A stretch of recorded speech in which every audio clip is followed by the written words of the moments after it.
Take 5. The 7 Spirits of God. A few days back, while presenting another presentation about the first chapter of Revelation, Jesus asked me to take a closer look at the 7 Spirits of God. The Spirit of wisdom, the Spirit of understanding, the Spirit of counsel, the Spirit of might, the Spirit of knowledge, the Spirit of the fear of God, and the 7th one is still hidden to me, but I'm calling it the Spirit of truth until I know better. Wisdom was and is something I pray for since being touched by the Lord about 12 years ago. Very strong at times, other times not so strong.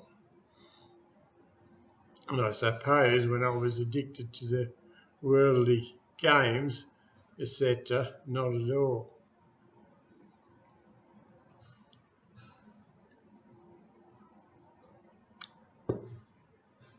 The game was Good Game Empire, and I was addicted to it for a few years.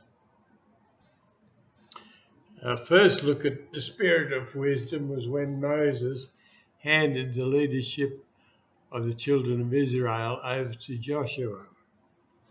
In Deuteronomy 34:9, Moses had put his hands on Joshua and appointed him to be the new leader. Then Joshua, son of Nun, was filled with the Spirit of wisdom. So the Israelites began to obey Joshua, and they did what the Lord had commanded Moses.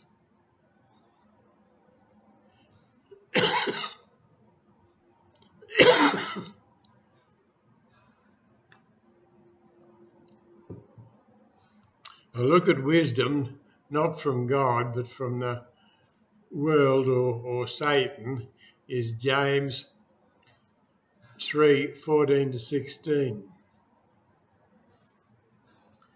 If you are selfish and have bitter jealousy in your hearts, you have no reason to boast. Boasting is a lie that hides the truth. That kind of wisdom does not come from God. That wisdom comes from the world. It is not spiritual. It is from the devil. Where there is jealousy and selfishness, there will be confusion and every kind of evil.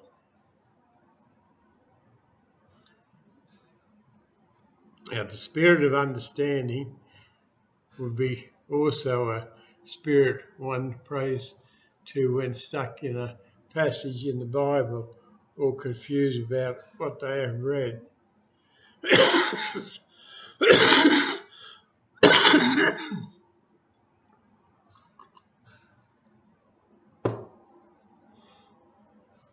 I guess I've used this spirit many times too. There isn't much in the Bible about the Spirit of understanding. Maybe this passage explains it.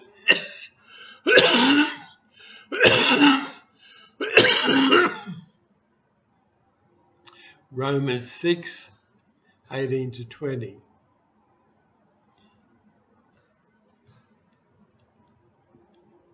You were made free from sin, and now you are slaves to what is right. I use this example for everyday life because you need help in understanding spiritual truths. In the past, you offered the parts of your body to the slave to your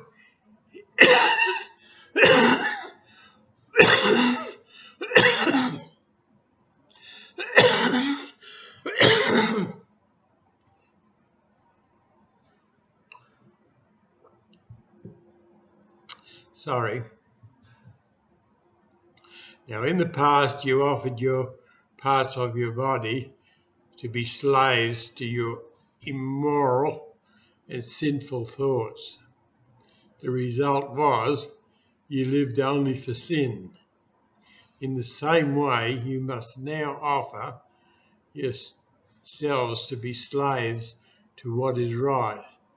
Then you will live for God only.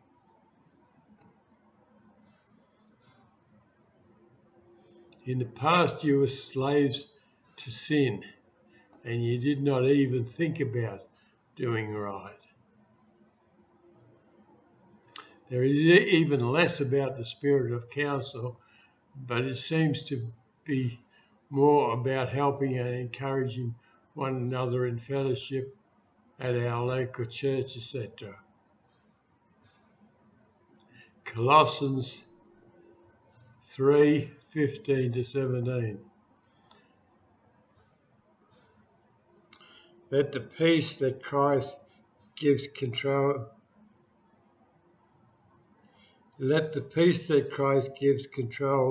your thinking. It is for peace that you were chosen to be together in one body, and always be thankful. Let the teaching of Christ live inside you richly.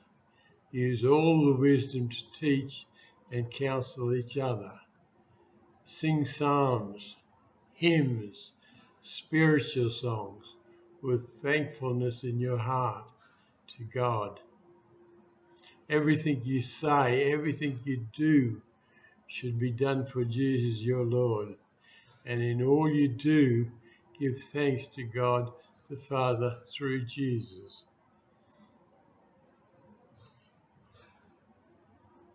The spirit of might, I can't find anything about, but we all know the spirit of might is the spirit of ultimate power, the one that moves mountains, etc. The spirit of knowledge has one passage, Exodus 31:2-4. I have chosen a man from the tribe of Judah to do some special work for me. His name is Bezalel, son of Uri of Hur. I have filled Bezalel with the Spirit of God. I have given him the skill and knowledge to do all kinds of things. He is a very good designer, and he can make things from gold, silver, and bronze. The spirit of the fear of God. When I was a young boy, I asked my mother about the fear of God, and she told me it was another way of saying loving God. This answer never rang true to me, not then and not now. Is it really the fear, or is it really the fear of ourselves doing wrong in the eyes of God?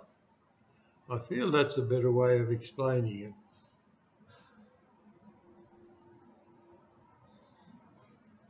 I'm a bit more happy about using the Spirit of Truth as the seventh Spirit, as there are a number of passages referring to the Spirit of Truth, including John 16:13.